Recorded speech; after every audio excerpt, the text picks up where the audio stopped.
आपल्या परिसरातील राजकीय, क्राईम व सामाजिक अपडेट जाणून घेण्यासाठी पाहत रहा स्टार वन न्यूज वर्तमान। त्यातील सार्थभंग झालेल्या प्लॉट धारकांच्या प्रश्नावर निघाला तोडगा। आमदार सुहास भैयांच्या पुढाकाराने झालेल्या मंत्रालयातील बैठकीत महसूल मंत्र्यांनी दिला महत्त्वपूर्ण निर्णय।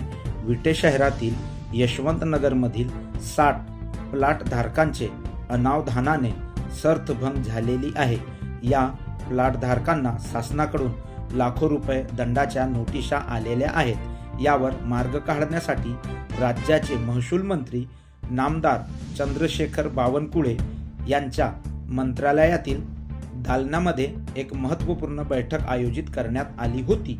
या महत्त्वपूर्ण बैठकीमध्ये प्लॉटचे कब्जेपट्टी झालेल्या दिवशीच्या रेडी रेकरचा दर किंवा सार्थभंग झालेल्या दिवशी असणारा रेडी रेकरचा दर यावरती नजराना आकारण्यात यावा, जेणेकरून आजच्या बाजारभाव एवढा दंड आकारला जाणार नाही, असा निर्णय घेण्यात आला असल्याची माहिती आमदार सुहास बाबर यांनी दिली।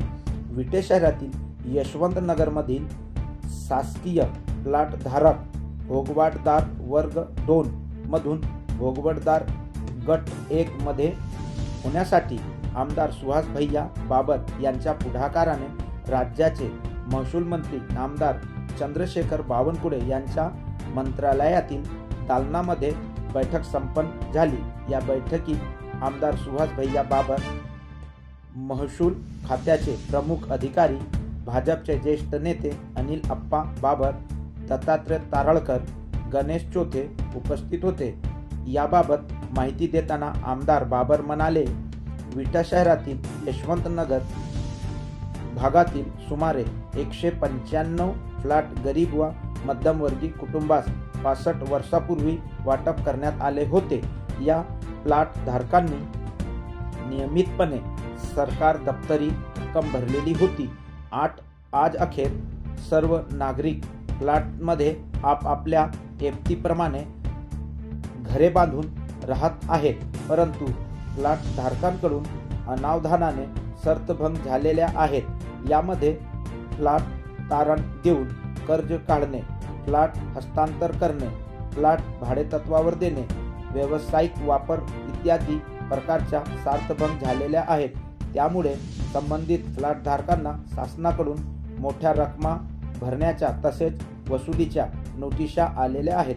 यामुळे प्लॉट धारक भयभीत झाले असून या प्लॉट धारकांना भोगवटदार 2 मधून भोगवटदार 1 मध्ये प्रवृत्ती होण्यासाठी विनंती केलेली आहे।